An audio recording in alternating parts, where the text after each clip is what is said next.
निमापड़ारू आसिला छाती थरा दृश्य। हाथ गोड़ और बेकर रसी बांधी घरे निआं लगाईदेले दुर्बृत्त। एभली दृश्य सोशल मीडिया रे बेस भाइराल हेबारे लागिछि। निमापड़ा थाना अंतर्गत छबाटिया गाँव आसी एभली अभावनीय खबर। छबाटिया गाँवर गुणनिधि स्वाईं घरे पशि तांको पुओ और स्त्री हाथ गोड़ और बेकर रसी बांधी निआं लगाई देथिले दुर्बृत्त। गुणनिधि दुर्बृत्तों पाखरु खसी आसी गाँ लोकंकु डाकिबारु अभियुक्त माने खसी पळाइथिले। तुरंत ग्रामवासी पहुंची पीड़ित मानक उद्धार करिसेंति। शोइतिबा अवस्था आम दादा खुड़ी आ सान भाई को से माने आक्रमण करछंती। पूर्व शत्रुता को नेकी से माने ताकू ता मुहरे पूरा भल आगे बेकर पूरा दौड़ा बांधी हिंदी।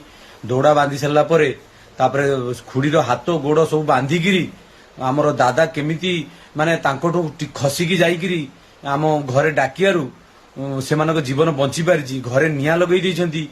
मु प्रथमे पुलिस प्रशासन को रिक्वेस्ट करी जेमती आपण आमर साथी दियंतु आउ माने जी क्राइम करिछि जेमती धरा पड़ू। आ ओडिशावासी आपण बहुत मात्रा रे वीडियो को शेयर करंतु प्लीज। जेमती से क्राइम जी करिछि से धरा पड़ू नले मीडिया वाला किछि हाईलाइट करिवेनी आ केस टी सेमती पळेबो। मु पुलिस प्रशासन को रिक्वेस्ट आउथरे करूछि सारे जेमिति ले आपण चोर माने जी करिछि क्राइम ताकू धरंतु नले जीवन तीनटा को जीवन काली चली जाई थांता 10 मिनिट रे जदी हमें पहुंची नथांतु सिटी। जीवनरू मारिदेबा पई होइथिला एही षडयंत्र। विलंबित राति रे 6 जन युवक घरे पशि समस्तंकर हाथ गोड़ बांधी घरे निआं लगाई मारिबाकू उद्यम करथिले। एनै थाना रे अभियोग हेबा परे पुलिस तदंत आरंभ करिछि। सेपटे एही घटना पछरे एक ठक रैकेटर संपृक्ति थिबा जणा पड़िछि। स्थानीय लोकंक निकटरू मिलिथिबा सूचना अनुसार चाकरी देबा नारे अभियुक्त माने पीड़ितंक परिवार समेत अन्य केते जन युवकंक ठारू प्राय 70 रु 80 लाख टंका ठकी नैथिले। एपरिकी सेमाने ओडिसा रे थिबा एक राष्ट्रीयत कंपनी रे चाकरी देबा नारे नकली ऑफर लेटर मध्य दैछंती।